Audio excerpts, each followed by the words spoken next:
Bismillahirrahmanirrahim. Assalamualaikum warahmatullahi wabarakatuh. Izin memperkenalkan diri, nama saya Febriana Ningginingrum dari Institut Keguruan dan Ilmu Pendidikan Prodi Pendidikan Bahasa dan Sastra Indonesia.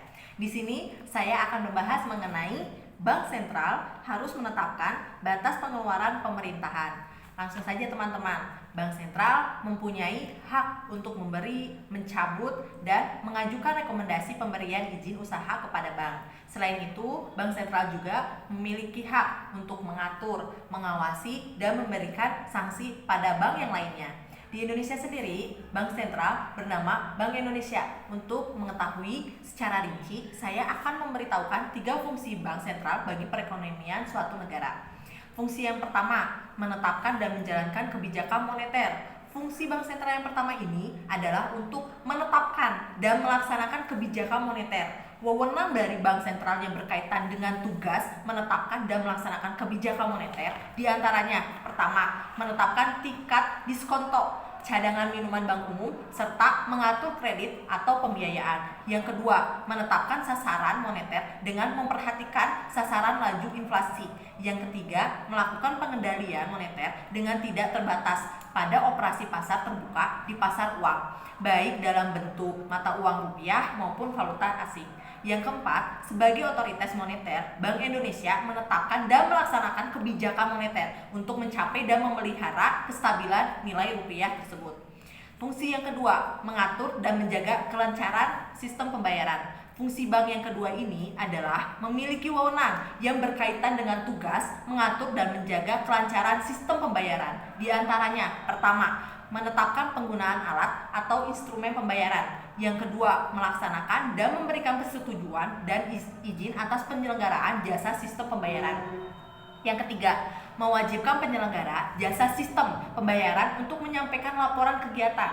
Yang keempat, wewenang Bank Indonesia menjadi satu-satunya lembaga yang berwenang untuk mengeluarkan dan mengedarkan uang rupiah serta mencabut, menarik, dan memusnahkan uang rupiah dari peredaran.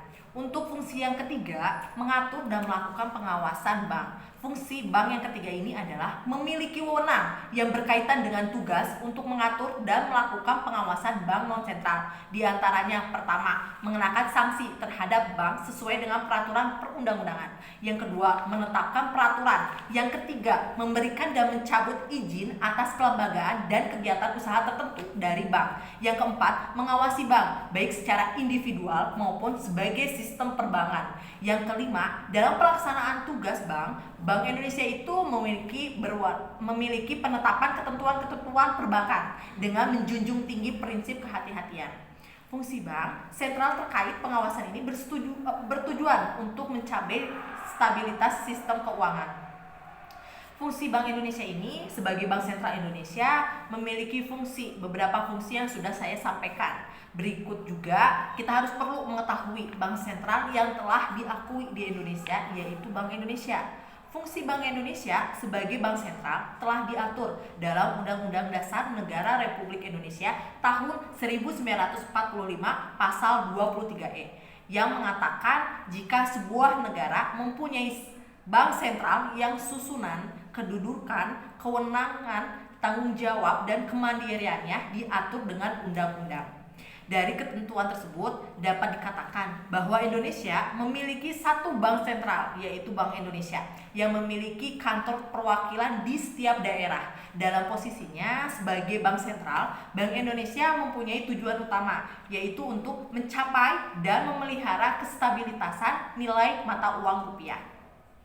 Kestabilitasan nilai mata uang rupiah ini memiliki 2 aspek yaitu kestabilitasan nilai mata uang terhadap barang jasa dan terhadap mata uang negara lain. Aspek pertama ini mencerminkan perkembangan laju inflasi, sedangkan aspek yang kedua mencerminkan perkembangan nilai tukar rupiah pada mata uang negara lain.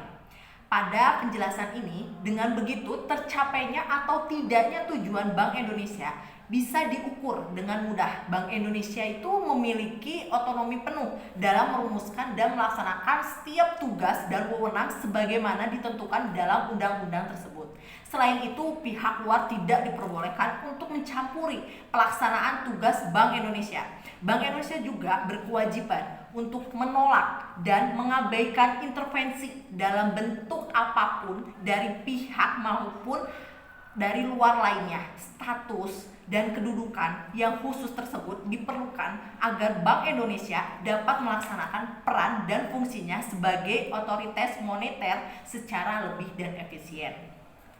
Kenapa Bank Sentral harus mengeluarkan kebijakan atas pembatasan pengeluaran pemerintahan?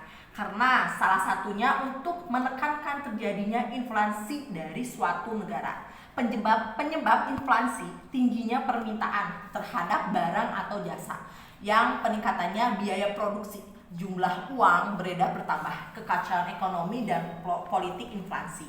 Kita tahu ya, tadi yang sudah dijelaskan oleh saya mengenai 3 fungsi Bank Sentral. Punya hak atas wewenang yang telah dikeluarkan. Yang pertama, menetapkan dan menjalankan kebijakan moneter. Contohnya itu adalah pengendalian dari inflasi. Saat inflasi tinggi, artinya uang beredar terlalu banyak sehingga Bank Sentral menarik uang berdasarkan kebijakan-kebijakan kenaikan suku bunga. Yang kedua, mengatur dan menjaga kelancaran sistem pembayaran. Nah, itu salah satu contohnya ya teman-teman. Untuk penerapan prinsip kehati-hatian dalam penyaluran dana perlu dilakukan diantaranya dengan penyebabkan portofolio penyalur dana yang diberikan agar resiko penyaluran dana tersebut tidak terpusat pada nasabah penerima fasilitas ataupun sekelompok nasabah penerima fasilitas tersebut. Dari inflasi sendiri, menurut KBBI, kemerosotan itu dinilai uang kertas karena banyaknya dan cepatnya uang kertas beredar sehingga menyebabkan naiknya harga barang-barang. Oke, mungkin cukup sekian penjelasan dari saya. Mohon maaf jika banyak yang kurang. Wassalamualaikum warahmatullahi wabarakatuh.